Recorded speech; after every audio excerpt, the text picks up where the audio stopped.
కాబట్టి మనమంతా ఆయన 1000 ఏళ్ల పరిపాలన కోసం ఎదురు చూస్తూ ఉండాలి ఈ భూమి మీద.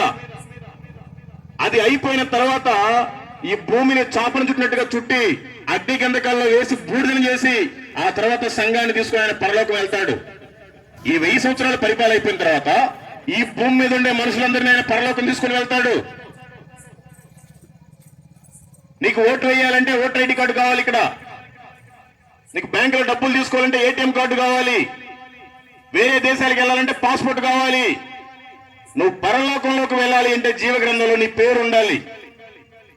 నీ పేరు జీవ గ్రంథంలో లేకుండా ఇంకా ఎన్ని గ్రంథాల్లో ఈ లోకానుసారంగా ఉన్న ఉపయోగం ఏమీ లేదు.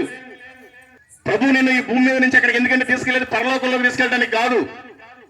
జీవ గ్రంథం ఉందో, జీవ గ్రంథంలో నీ పేరుందో లేదో చెక్ చేసి ఉంటేనే నిన్ను పరలోకంలోకి తీసుకెళ్తాడు. లేదంటే భయంకరమైన నరకం, అగ్ని ఆరదు, పురుగు చావదు. కాబట్టి మనమంతా ఆ రాజ్యం కోసం వేచి చూడాలి. జీవ గ్రంథంలో మన పేరు ఉందా లేదా, మన పొలాలు పాస్బుక్ లోకి ఎక్కినాయా లేదా కాదు, మనకి పట్టాలు వచ్చినాయా కాదు, మన పేరు జీవ గ్రంథంలోకి ఎక్కిందా ఎక్కలేదా చూసుకోవాలి. అది చాలా ముఖ్యం. ఇక్కడ ఉండే పట్టాయిలు మనతో పాటు రావు, ఇక్కడ ఉండే పాస్బుక్లు మనతో పాటు రావు. జీవ గ్రంథంలో మన పేరు ఉంటేనే మనం పరలోకానికి ఎంటర్ అవుతాం. ఆ పరలోకంలో కూడా ఎంటర్ అయిన తర్వాత మళ్ళీ ఇంకొకటి ఉంటుంది, అదే క్రీస్తు న్యాయపీఠం. ఆయన కోసం ఎవరెవరైతే ఏమేమైతే పనులు చేశారో వాళ్ళందరికీ కిరీటాలు ఇచ్చే ప్రాంతం అది న్యాయపీఠం అనేది. సరే, ఆ పీఠం గురించి తర్వాత ముందైతే జీవ గ్రంథంలో పేరుంచుకొని పరలోకంలోకి ఎంటర్ అవ్వాలి.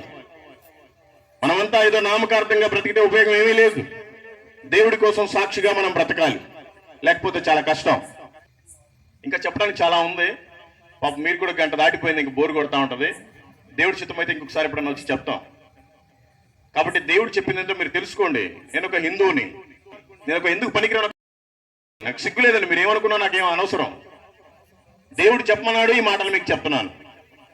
మీరు మీ జీవితంలోకి తీసుకుంటారా లేదంటే వదిలేసి ఆ పక్కన దెబ్బలు పడేస్తారా, మీ ఇష్టం. దేవుడు అయితే త్వరగా రాబోతున్నాడు. ఆయన ఏమని చెప్పాడు? నిన్ను వలె నీ పొరుగు వారిని ప్రేమించమని చెప్పాడు. సర్వలోకానికి వెళ్ళి సర్వ సృష్టికి సువార్తను ప్రకటించమని చెప్పాడు. నాలాగా మీరు కుటుంబాన్ని వదిలేసి దేశమంతా తిరగమని కాదు. కనీసం మీరు వెళ్లే పనిలోనైనా మీరు సువార్తను చెప్పొచ్చు. మీ పక్కన వారితోటైనా దేవుడి గురించి మీరు మాట్లాడాలి. ఎంతో మందికి తినడానికి కూడా గతి లేదు. ఒకవేళ వాడు కోటీశ్వరుడైనా 3 పూట్ల తినడానికి ఆరోగ్యం కూడా సహకరించదు. అలాంటిది దేవుడు మనల్ని ప్రేమించి మనం అప్పు చేసుకుంటున్నా సప్పు చేసుకుంటున్నా 3 పూట్ల భోజనం అయితే పెడుతున్నాడు. అలాంటి ఆరోగ్యం మనకి ఇచ్చాడు దేవుడు. కనీసం మనం దాని కృతజ్ఞతగా దేవుని పని మనం చెయ్యాలి.